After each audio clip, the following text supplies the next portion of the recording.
Pernah kepikiran nggak sih, kalau setiap bisnis di dunia itu punya bahasa rahasia?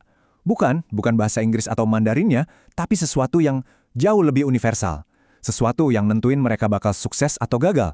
Yuk kita coba bedah bareng-bareng bahasa tersembunyi ini. Coba dibayangin, mau itu perusahaan raksasa multinasional atau warung kopi di dekat rumah kita. Gimana caranya mereka benar-benar tahu kalau mereka lagi menang atau malah lagi kalah dalam permainan bisnis? Jawabannya, ternyata lebih simpel dari yang kita kira. Yap, bener banget. Setiap bisnis, mau besar atau kecil, itu ngobrolnya pakai satu bahasa yang sama. Bahasa yang isinya angka, laporan, dan neraca. Nah, selamat datang di dunia akuntansi.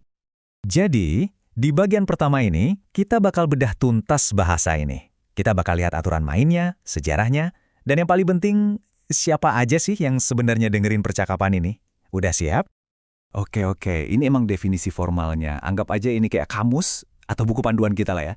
Intinya, akuntansi itu sistem yang kita pakai buat nyatet dan ngertiin setiap transaksi keuangan yang terjadi di sebuah bisnis. Nah, ini dia kuncinya. Akuntansi itu tugasnya ngambil semua hal yang ribet.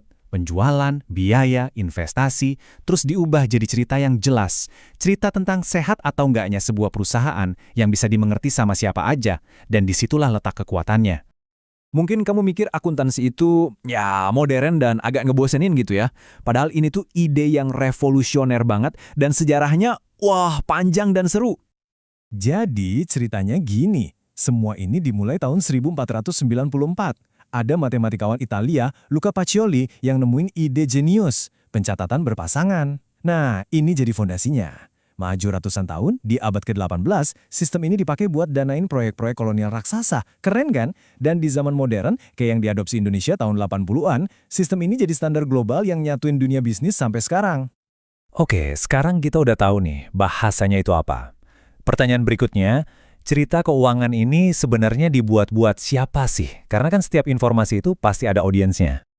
Intinya sih, semua pendengar cerita keuangan ini bisa kita bagi jadi dua kelompok besar. Yuk kita lihat siapa aja mereka.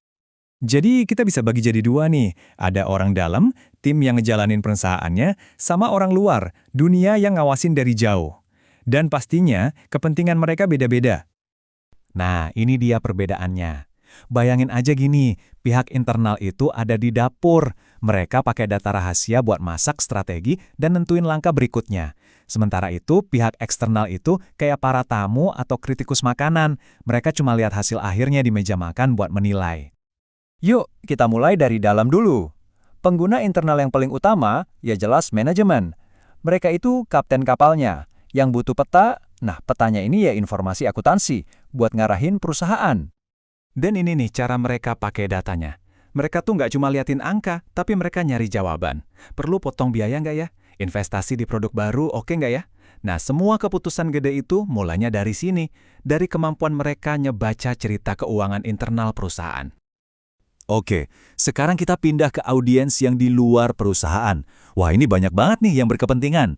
Mulai dari investor yang naruh duit, kreditor yang ngasih pinjaman, pemerintah, sampai ya kita-kita ini, masyarakat umum. Contoh paling gampang deh, pemerintah. Mereka kan perlu mastiin setiap perusahaan itu bayar pajaknya benar dan adil. Coba bayangin kalau nggak ada laporan akuntansi yang jelas, wah bisa kacau sistem pajak negara. Terus ada kreditor, kayak bank misalnya. Mereka bakal baca laporan keuangan kamu buat mutusin, layak nggak nih orang dikasih pinjaman. Sementara itu, investor, mereka banding-bandingin cerita keuangan dari banyak perusahaan buat milih mana yang paling cuan. Tuh kan, ceritanya sama, tapi tujuannya beda-beda. Terus, kenapa sih kita harus peduli sama semua ini?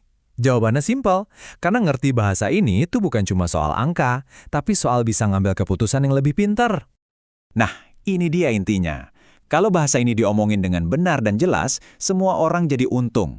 Perusahaan bisa ngambil keputusan yang lebih cerdas, investor bisa naruh duitnya dengan lebih bijak, dan ekonomi secara keseluruhan jadi lebih sehat. Ini tuh ibarat mesin yang bikin roda bisnis terus muter. Jadi balik lagi ke pertanyaan paling awal tadi, gimana bisnis tahu mereka berhasil? Ya lewat bahasa akuntansi ini. Bahasa ini yang ngukur kemampuan perusahaan buat nyari untung. Dia juga yang ngecek seberapa stabil perusahaannya dengan bandingin aset sama utang. Dan akhirnya dia ngasih raport lengkap soal kesehatan keuangan perusahaan itu. Jadi sekarang setelah kamu ngerti dasar-dasar bahasa ini, pertanyaannya buat kamu. Kalau setiap bisnis itu punya cerita di balik angka-angkanya, cerita bisnis mana yang sekarang pengen kamu baca duluan?